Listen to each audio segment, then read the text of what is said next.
নমস্কার বন্ধুরা, আজকে তোমাদের জন্য একটা নতুন রেসিপি নিয়ে চলে এসেছি। যেটা হলো হাই প্রোটিন চিকেন ব্রেস্টের রেসিপি, যেটা তোমরা ডায়েট করছো যারা, তাদের জন্য ভীষণই কার্যকরী।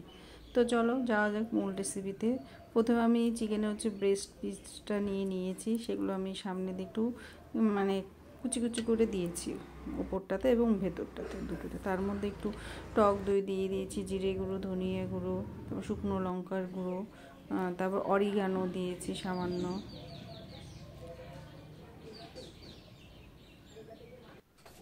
তারপর দিয়েছি গোলমরিচ থেতো করে। তোমরা চাইলে রেডিমেডও কিনে নিয়ে গুঁড়োটা দিতে পারো। তারপর আমি এক টুকরো লেবুর রস দিয়েছি, হলুদ গুঁড়ো দিয়েছি। তারপর ভালো করে ওটাকে ম্যারিনেট, আমি কিন্তু কোনো অয়েল ইউজ করিনি, দিয়ে মোটামুটি আমি 30 মিনিট ম্যারিনেট করে রেখে দিয়েছিলাম। তারপর ওইদিকে প্রথমে আমি টমেটোগুলো একটু গোল গোল করে, যারা ডায়েট করছে তাদের জন্য এটা বলছি, বা ডায়েট না করলেও করতে পারে। একটু ক্যাপসিকাম দিয়ে হালকা একটু নুনের ছিটে দিয়ে তাওয়াতে আমি ব্রাশ অলিভ অয়েল তেল ব্রাশ করে নিয়েছি। তারপর একটু রসুন কুচি, পেঁয়াজ কুচি, সেগুলোকে একটু রোস্ট করে নিয়েছি আলাদা করে।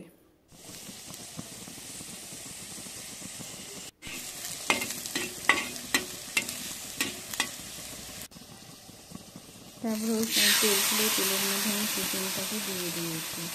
আমি কিন্তু কোনো অয়েল ইউজ করিনি, শুধু ব্রাশ করে যেটা অয়েল ছিল ততটুকু অয়েলেই তারপরে দিয়ে আমি ঢেকে দিয়েছি।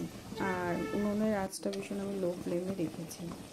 তারপর জল উঠে গেছে, জল উঠে যাবো একটু উল্টে দিয়েছি।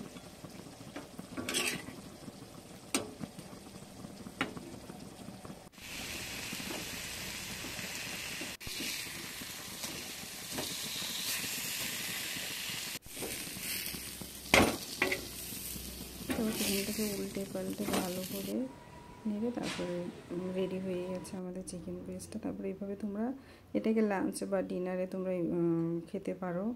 পেটও লং টাইম পেট ফুল থাকে। তো রেসিপিটা তোমাদের কেমন লাগলো অবশ্যই আমাকে কমেন্ট করে জানাবে। এরপরে যদি আরও কোনো রেসিপি তোমাদের চাই, সেটা অবশ্যই আমাকে কমেন্ট বক্সে জানাবে। Thank you so much.